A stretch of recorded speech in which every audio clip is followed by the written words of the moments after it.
Terima kasih pemirsa Anda kembali menyaksikan program Juru Bicara. Kita masih bersama dengan Dirjen IKP Kementerian Kominfo, Pak Usman Kansong. Pak Dirjen, kita lanjutkan pembahasan pada malam hari ini. Tentunya pemerintah di sini, Pak Dirjen, juga membutuhkan kerjasama dengan berbagai pihak lainnya. Salah satunya adalah dengan teman-teman media atau dengan awak media pers, begitu Pak Dirjen. Namun kalau kita lihat dari pemilu sebelumnya, ini berita-berita bohong atau hal-hal disinformasi juga keluar dari media tersebut. Dan untuk tahun ini Pak Dirjen, apa yang harus kita lakukan dari Kementerian Kominfo serta apa sanksi yang diberikan kepada pers yang menyebarluaskan berita hoaks ini untuk pemilu 2024 Pak Dirjen? Ya, yang pertama Indonesia ini kan menganut kebebasan pers. Ya, maka pengawasan pemberitaan pers ini akan dilakukan oleh Dewan Pers. Dewan Pers adalah lembaga independen. Ya, lembaga independen, pemerintah tidak bisa mengatur ataupun memberikan sanksi kepada pers. Yaitu satu, yang bisa dilakukan oleh pemerintah adalah mengajak pers untuk berkolaborasi, mengimbau pers ya untuk berkolaborasi. Dewan Pers juga melakukan hal yang sama.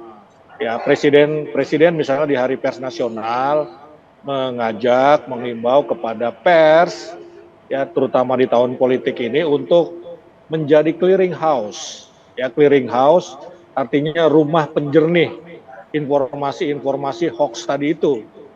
Jadi kita luruskan informasi hoax itu. Ya, biasanya informasi hoax itu beredar melalui media sosial. Maka perslah yang berperan besar untuk menjernihkan, untuk meluruskan disinformasi politik itu, begitu ya. Nah, kemudian juga Kominfo ini kan ada semacam kerjasama juga dengan pers, misalnya dalam melakukan kontranarasi terhadap disinformasi yang beredar di media sosial atau di media online, media daring, begitu. Jadi pers ini kan punya mekanisme fact checking atau cek fakta. Nah, biasanya Kominfo akan ikut mengamplifikasi cek fakta itu yang isinya biasanya meluruskan disinformasi atau hoax, dalam hal ini hoax yang berbau politik. Ya, kemudian juga Dewan Pers sudah meminta pers untuk bersikap independen, bersikap imparsialitas, ya tidak berpihak kepada salah satu kekuatan ataupun kepentingan politik, ya, tetapi bersikap independen. Bahkan dia menjadi sarana diskusi politik, artinya memberi ruang yang sama kepada kekuatan ataupun kepentingan politik, memberikan ruang yang setara, ya, supaya diskusi terjadi, supaya pers bisa menjadi public sphere atau ruang publik ya bagi berbagai kepentingan politik dalam mendiskusikan hal-hal yang terkait politik, tetapi juga untuk kemajuan bangsa gitu. Baik, Pak Dirjen, ini biasanya masyarakat umum ini masih banyak yang mengira bahwa semua informasi atau berita yang mereka saksikan di internet itu adalah berita yang dikeluarkan oleh teman-teman jurnalis atau pers. Namun tentu tadi sudah Bapak jelaskan masih banyak berita bohong yang disebarluaskan oleh orang-orang yang tidak bertanggung jawab. Boleh Pak Dirjen kasih tipsnya Pak untuk masyarakat bagaimana cara memilih informasi terlebih ini dalam konteks kita untuk menyukseskan pemilu 2024 di media sosial atau di internet Pak Dirjen?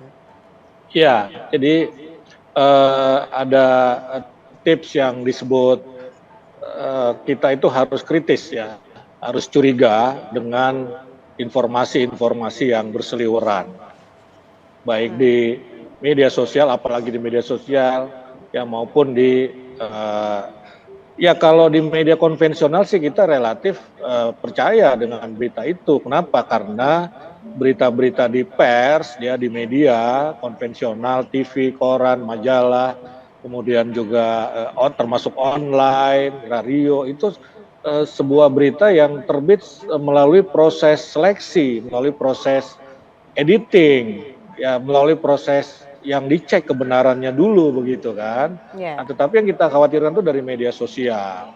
Nah, kalau menemukan informasi di media sosial kita harus kritis. Salah satu bentuk kekritisan adalah dengan rumus too good to be true or too bad to be true. Terlalu bagus untuk benar atau terlalu buruk untuk benar. Kita harus curiga.